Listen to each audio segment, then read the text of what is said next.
Ready to take your favorite Wager Talk handicappers wherever you travel this football season?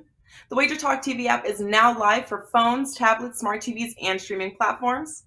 Tune into your favorite shows like Wager Talk Today, Bet on It, and the Opening Line Report, plus browse through our extensive library of sports betting tips. Create your personal playlist of betting tip videos to help you prepare for the upcoming season, and set notifications to alert you when new content is added. Download the app for Apple, Android, Amazon, and Roku devices by searching for Wager Talk TV, or scan the QR code on your screen to join the winning conversation today.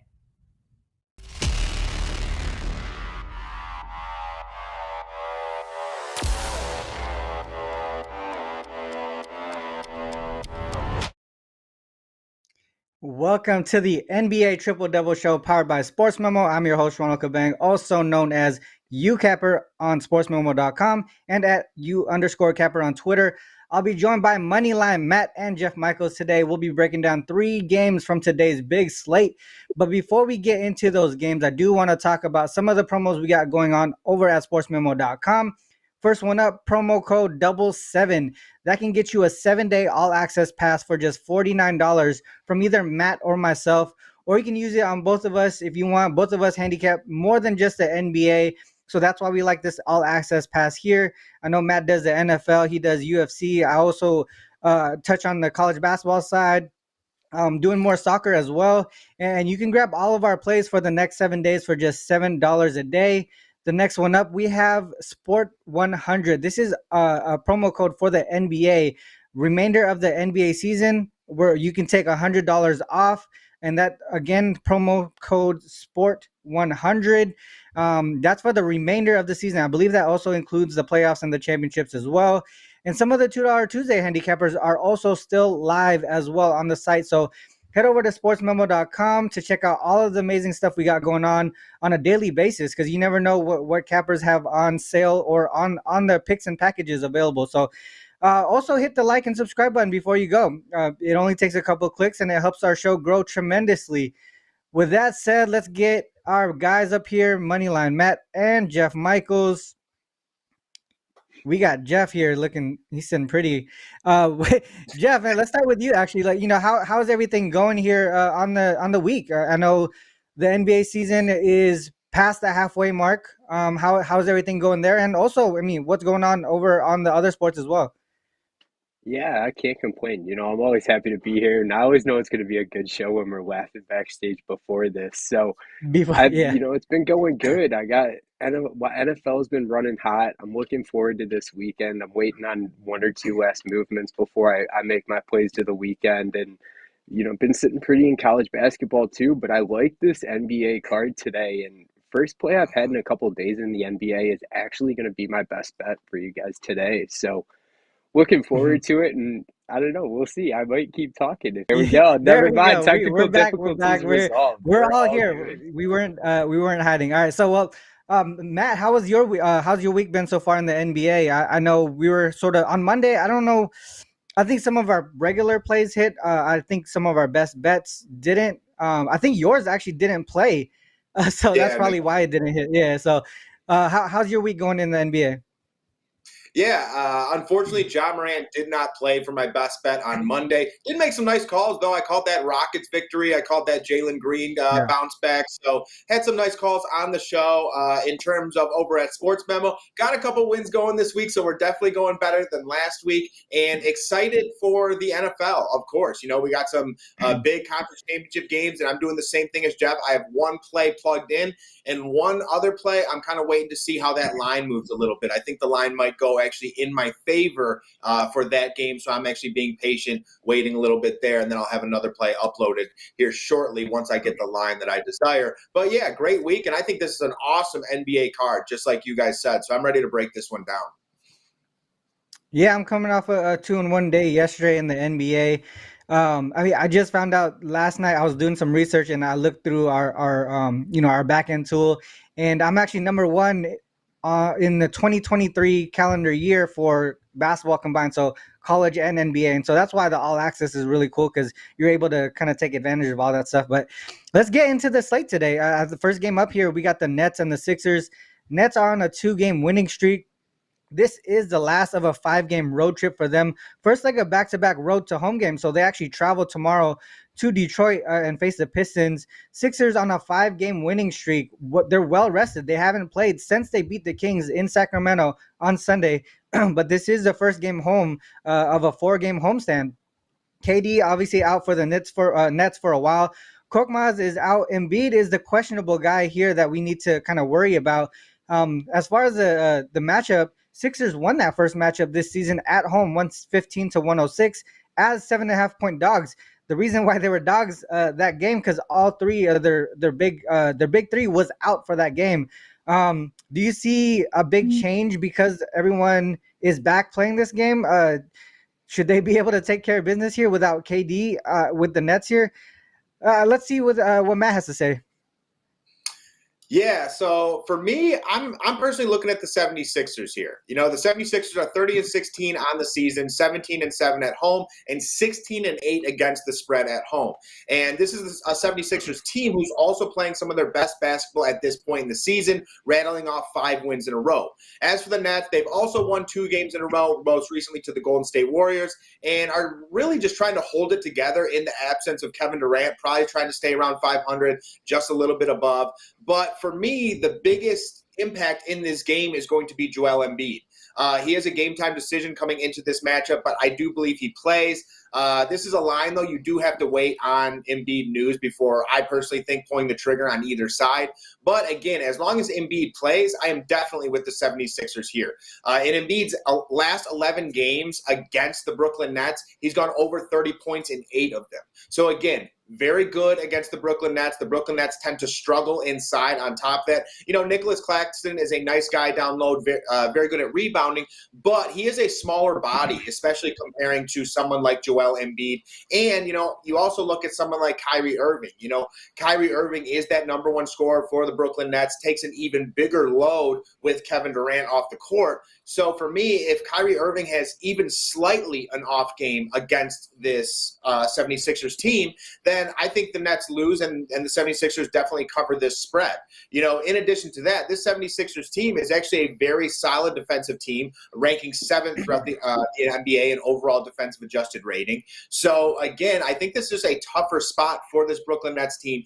They don't play defense like that of the 76ers. Also, return of Ben Simmons. They definitely want to stick it to Ben Simmons, definitely don't want to let them win that game. So, for me, I think a lot of signs point to the 76ers here, so that's where I'm going to be going in this one. For me, I was kind of looking towards the total in this one. I was looking actually towards the under. Nets 5-2 to the under without KD in the lineup this season. Obviously, their offensive efficiency is struggling. They did well the last couple games. When I was doing research on the under, though, one thing that I saw was that the Nets are actually 3-0 straight up and against the spread as road dogs without him, and that's the situation they're in today. But for the most part, I mean, other than that trend there, I agree with you with the Sixers side. 9-0 straight up, 8-1 against the spread at home versus teams with a winning record, averaging 114.6 per game, allowing 105.8. So that's just over 220 points combined, and the total we see today is at 226. So for me, I'm really looking more so towards the under because it's tough to see what kind of offense the Nets are going to put here. But for the most part, I feel like their defense is what's keeping them in most of the games since KD has been out. Actually, since the coaching change for the most. Jeff, what do you think about this game? Are you going to look more towards the total or the side here?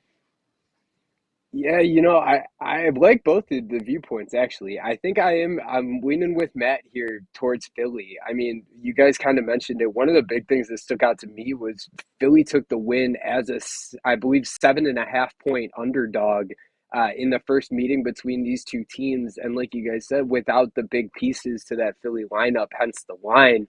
But that takes a little bit of the concern off of Embiid being questionable, that they have a little bit of almost experience playing against this team without the big guys. And I feel like the big men is probably the position, if any, you could give up against this Nets team if you're playing, especially without Kevin Durant. playing without a guard, one of your essential guard pieces, would probably be a little more damaging in this situation. But I did find, one thing that's always nice for Ron, I'm sure you agree, looking at trends and angles, is when a league-wide trend agrees with a team trend is something that always kind Yeah. of stands out to me. And a home team, a league-wide, a home team as a favorite of less than 10 points, which also includes being an underdog, after 3 straight games shooting over 50% from the field.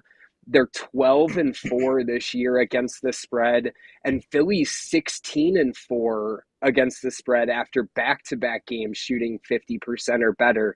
Interestingly enough, both these teams are coming in off of 3 straight games shooting 50% or better from the field. But, like you guys said, I think that Philadelphia defense is the difference in this one, seeing as both offenses have potential. So I'd be rolling with Philly tonight. Yeah, one thing that I saw, I think the reason why the total opened up at 228 where it was is because of sort of like the recency bias, right? Both teams are coming off high scoring games. But now we're seeing totals down to 225 at some books at this point. So I think the Sixers pace of play combined with the Nets defense since the coaching change is going to be a big reason why this one kind of goes under. I agree with the under. It's coming to the point where maybe it's coming down a little bit too much, but I can only look towards the under in this one, especially with how inefficient the offense has been for the Nets without KD. Like I said, they had a couple of good games, but they were against teams that don't really play solid defense. So I would think the under is the way to go here. It's tough to pick a side for me on this one. Let's move on to the next game here, Nuggets and the Bucks. This is one of the key games tonight, I think, in my book. Two of the top teams in the league. The big factor though is the Nuggets playing the second leg of back-to-back games. Who's going to be playing for them? As far as like their records, their streaks here, Nuggets are coming off of that 1-point win last night over the Pelicans. This is the second leg of back-to-back road games for them, third game in 4 nights as well. Last of a 3-game road trip as well. So this is sort of a tough travel spot, tough fatigue spot here, and that's why I worry about who's going to be playing or sitting. On the Bucks side, they're coming off a huge win over the Pistons, 150 to 130 in regulation. I mean, to put up 150 in regulation, that actually takes a lot of effort. So this is also a one-off home game as well. Back on the road to face the Pacers on Friday. Injury perspective, only people we see on the Nuggets side, Highland and MPJ, are both questionable. Nobody else. Ibaka and Portis are both out. This is the first matchup of the season. Jeff, let's start with you here. What are your thoughts on this game? Do you think this is one of those games where we kind of have to wait to see what happens with the injury statuses? Yeah, I think it's pointing that way. This line's probably bigger than I would have anticipated it opening at, which is almost one of those situations that kind of makes me feel like I'm missing something. I mean, Milwaukee is 7-3-1 against the spread in the last 11 games, and Denver is 2-3-1 against the spread in the last 6. And I do think that rest factor and playing so quickly in that travel spot is going to be difficult. But interestingly enough, these teams have only met 4 times in the last 2 seasons. They meet twice a year, but the road team is 4-0 in the series. And if you look back, which obviously predates Antetokounmpo and Jokic, I mean, they're 33-17-1 against the spread in the last 51 meetings against Milwaukee. So Denver's dominated the series overall. But you got an underdog here, back-to-back games allowing 105 points or less versus an opponent that's coming off a game that had 245 plus points, 40-14 against the spread. So the defense is is prevailing almost and overweighing, the teams that have these huge offensive explosions and lack of defense like Milwaukee had in their last game. So, there are things that are pointing towards Denver, but Milwaukee's also 7-2 against the spread as a home favorite versus teams with a winning record this year. And in that same situation, they're actually 7-2 to the over too. So I think that there's a lot of potential for offense here. I think Bobby Portis is actually, kind of an essential piece. So that might be one I'm waiting on. I'd probably be leaning towards the over here, but I'd probably be staying away from the side at 8 points, talking about a reigning MVP being a dog by 8. Yeah, Portis is actually going to be out for the next couple weeks. He's I think that was confirmed this morning. Oh, So Melbourne. so that could be a reason why some of the totals have come down from open, because like you said, he's an essential part of that second unit. A lot of the points and rebounds come from him when he comes off of the bench. Matt, what are your thoughts on this game? Yeah, honestly, this line in this game is just kind of weird to me, and it's a game I'm not really all that interested in terms of a side. In terms of a total as well, I'm with Jeff. If I were to look anywhere, it would be the over tonight. You know, the Nuggets have the third-ranked offense throughout the NBA and can honestly score with anyone.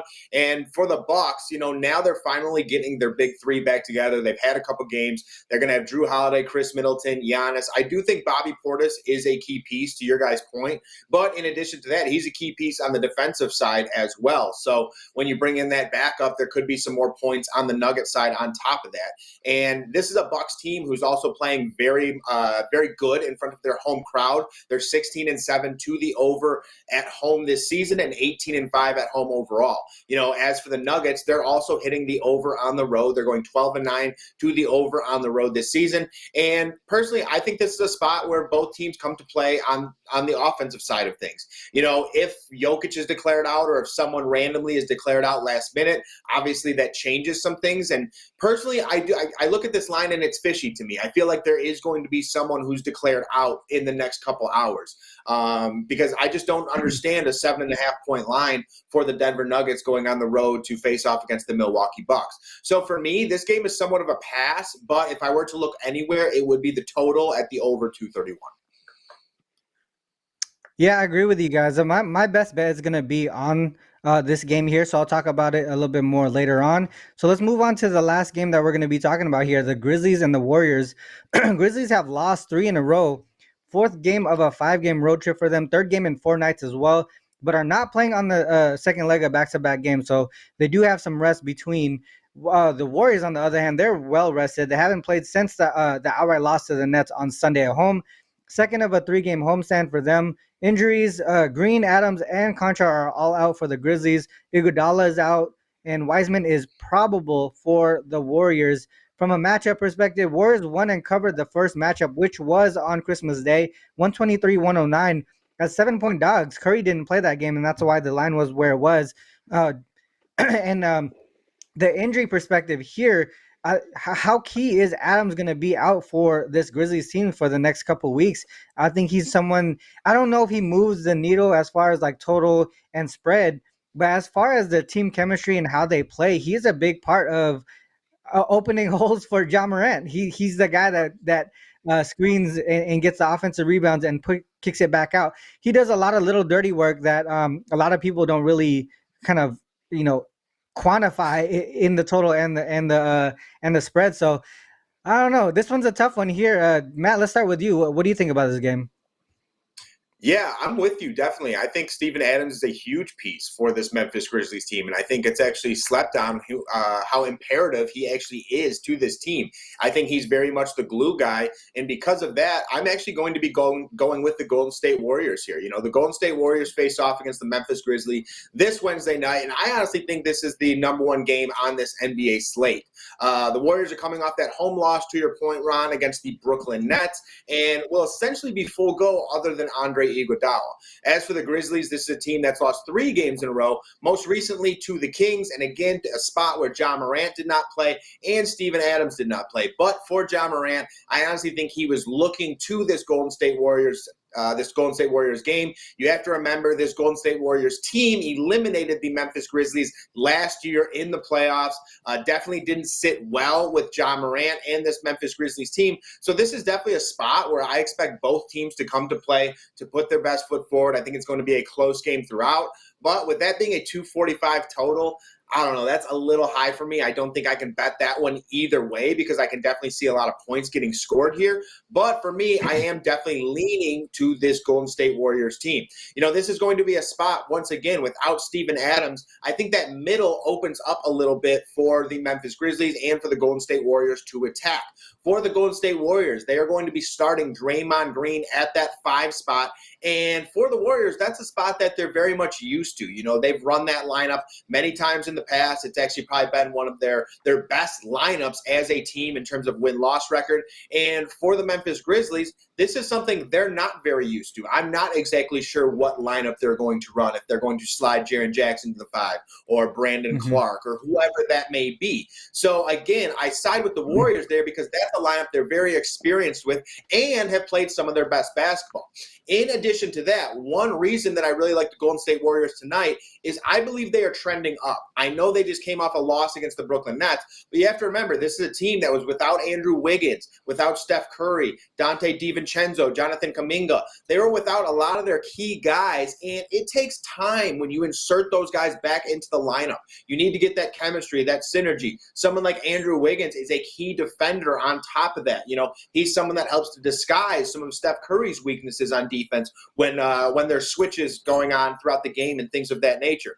So for me, I'm definitely looking to the Golden State Warriors here because I think this Golden State Warriors team is going to be a bet on team going forward. I think we're going to see this team pretty soon here start ripping off, 6, 7, 8, 9, 10 wins in a row. And I think it might start with the Memphis Grizzlies tonight. So for me, I'm backing the Golden State Warriors with this -3. I really like this play. Haven't made it official just yet, but I definitely think it might get there.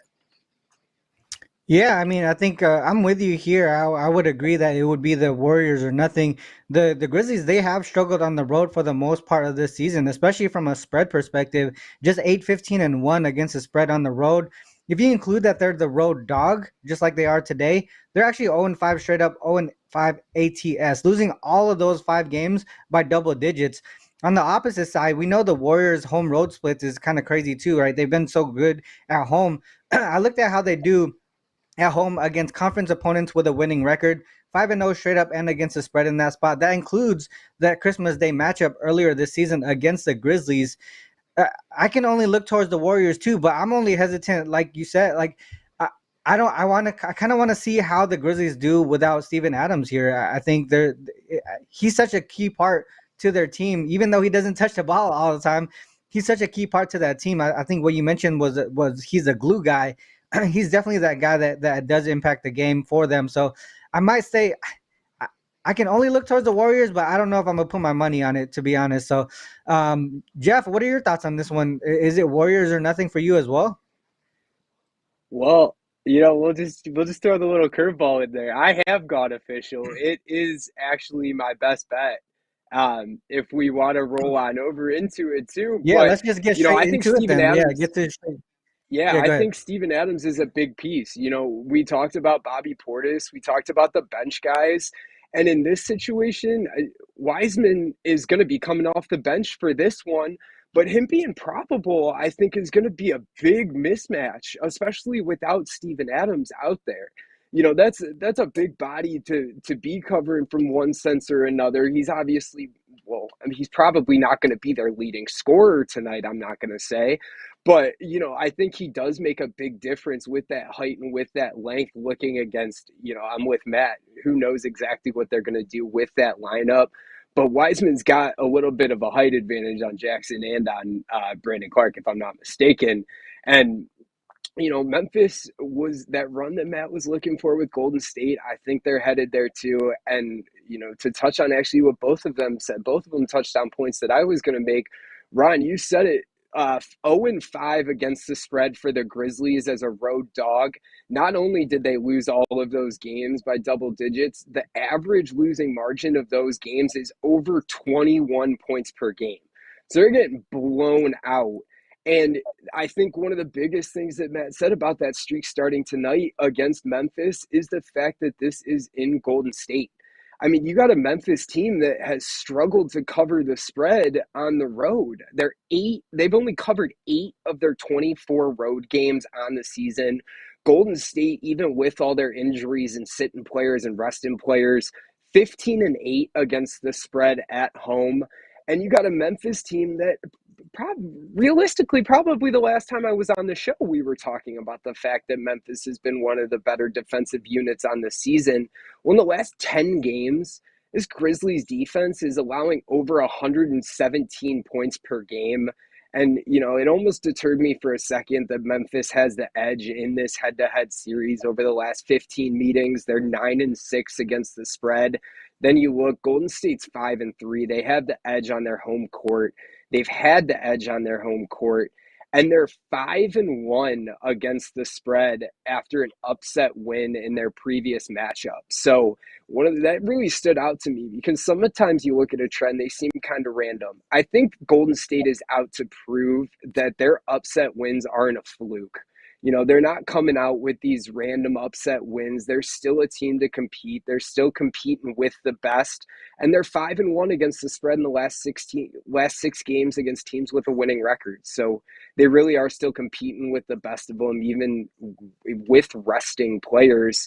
And I think Matt's got, I was right on the line that Matt's on. I think a streak starting here, and I think against one of the top teams in the conference on your home court, well rested, to be emphasized, is a big situation here for Golden State tonight. So I'm obviously leaning with the Warriors. It's a premium play. It's actually my only premium play that I have up on the site at the moment. And it's my best bet for you guys tonight. So I like that Warriors play tonight a lot.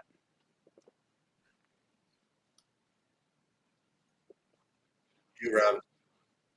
My bad. I was on mute. You're talking me into that play now. I would like I said, I was leaning towards it. I just wasn't really pushed to bet it. But yeah, a lot of the angles that you brought up were definitely some things that I missed in the handicap. So great job in that breakdown there. Matt, let's get to you. What's your best bet for today's show, and what do you have going on the premium side as well?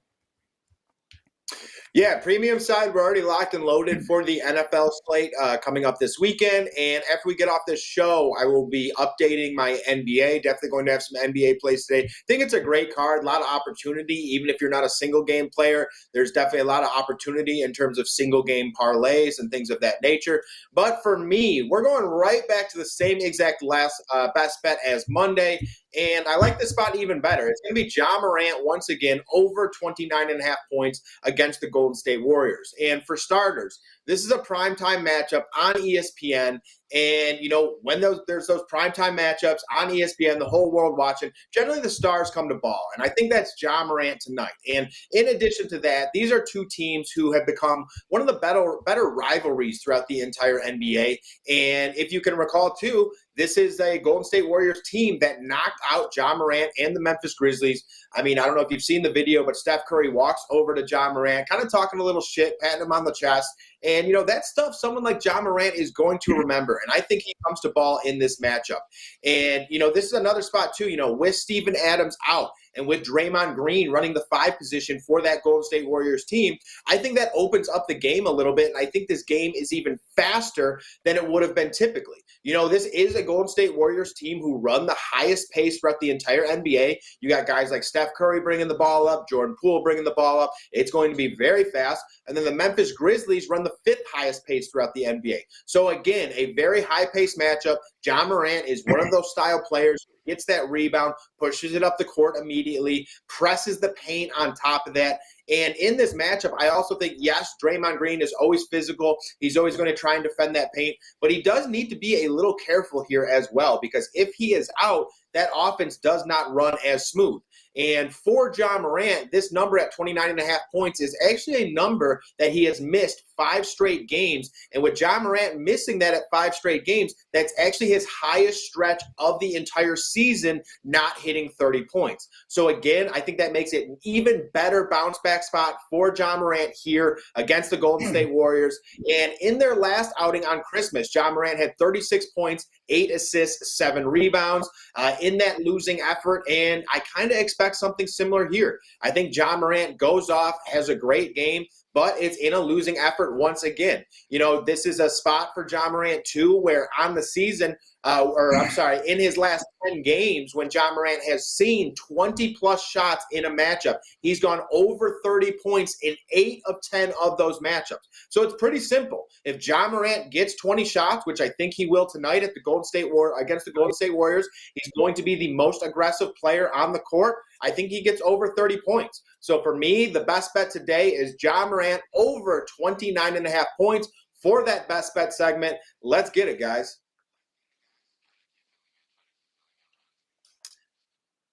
All right, for sure. So right now, Ron has just disconnected. So that's really it for the best bet segment. Unfortunately, I don't think we have anything else. Did Jeff have anything else? I can make it a point. I believe his best bet, I was going to touch on earlier. I believe his best bet was in the over in the middle game that we spoke on earlier. If I'm not mistaken, I was just going to say I was going to touch to a point that you made, Matt, about Milwaukee playing at home. 16-7, you mentioned again, or over under in their home games. They're averaging 141 or 241 combined points in their last 5 games overall. So averaging way over. And hey, look, maybe we got Ron back to touch on your best bet, Ron. I said the point I was gonna make earlier on that middle I don't game. know So how I got disconnected, but I appreciate you going through that. You're probably breaking it down exactly how I would have, because we do talk about these games a little bit similar. So, but for the most part, I like this Nuggets and Bucks game over the total. I see that it's still continuing to go down. So I think one thing that Matt mentioned earlier is to kind of wait to see what's going on with these rosters and the injury status report for the Nuggets team specifically, because this is a little bit of a fishy line here. But for the most part, whether Jokic is in or out, I'm gonna like the over here. I think that the total has moved down to way too much. If we look at some of the trends that on the Nuggets side, they're 3-1 to the over on the road versus non-conference teams, averaging a combined score of 234.7 points per game. And we're seeing the total here at around 231 and a half. Another thing to mention on the Nuggets side, Nuggets 5-1 to the over on the second leg of back-to-back games. So a lot of their tired legs really affects the defensive side of the ball. If we include that the game is on the road like it is today, 3-0 to the over, where the average combined score is well over 240. On the Bucks side, we touched on how the Bucks do well at home, especially on the offensive side of the ball. If at home versus teams with a winning record, I think Jeff actually said this trend earlier. 8-1 straight up, 7-2 ATS, also 7-2 to the over. If you include that the total is greater than 228 or higher, they're averaging a combined score of 242 points per game in that spot there. Like I mentioned, 231 and a half coming down from 236 is really fishy to me. It's questionable because maybe there's something that I'm missing, and it could be someone possibly sitting today. But for the most part, regardless, I think the over is the way to go here. More things on the Bucks side to add on to. Bucks are 7-2 to the over at home versus non-conference teams. And again, I looked at the threshold of 228. For some reason, the Bucks totals there's like a whole gap between the 220s and the 230s. 228 seems to be that threshold where everything seems to go over. They're playing teams who play a faster, who are more efficient offensively, and the Bucks at home specifically play a faster pace. They're 4-0 to the over in that spot, averaging combined score over 244. And none of those games went into OT either. So for me, I just don't agree with the line movement here. And for the most part, it's even moved way too much. So even if Jokic is out, possibly even come down a little bit more, I would wait till I get official status of players. But over is the only way that I would go here. I think it's a matter of just waiting for the best number. And that's pretty much it. But the over is the way to go in that one. As far as premium side, I do have 4 college basketball plays up. Like I mentioned earlier, I'm actually number 1 in college basketball this season as far as profit-wise. For 2023, and altogether combined in basketball, NBA and college basketball, number 1 since the start of the year as well. So the all-access pass that myself and Matt is included in is probably one of the better ones to do at this moment. I know Jeff also usually has a lot of packages and picks available on the website as well. So make sure you head over to sportsmemo.com. That's where you find all of our stuff, all the amazing deals with all the other amazing cappers as well. We have the live odds page on our site now as well. So many things going on with Sports Memo that, sometimes I just can't keep up. But a lot of the things right now that I'm seeing, especially on the leaderboard, guys are killing it. NFL, college, hockey, things are going well over at sportsmemo.com. So head over to the website there and also hit the like and subscribe button before you go. It only takes a couple of seconds and it does help us grow this show. With that said, our next show will be on Friday, 10 a.m. Pacific Standard. Till then, good luck with all your action. Peace. Peace. Ready to take your favorite Wager Talk handicappers wherever you travel this football season? The Wager Talk TV app is now live for phones, tablets, smart TVs, and streaming platforms. Tune into your favorite shows like Wager Talk Today, Bet on It, and the Opening Line Report. Plus, browse through our extensive library of sports betting tips. Create your personal playlist of betting tip videos to help you prepare for the upcoming season, and set notifications to alert you when new content is added. Download the app for Apple, Android, Amazon, and Roku devices by searching for Wager Talk TV, or scan the QR code on your screen to join the winning conversation today.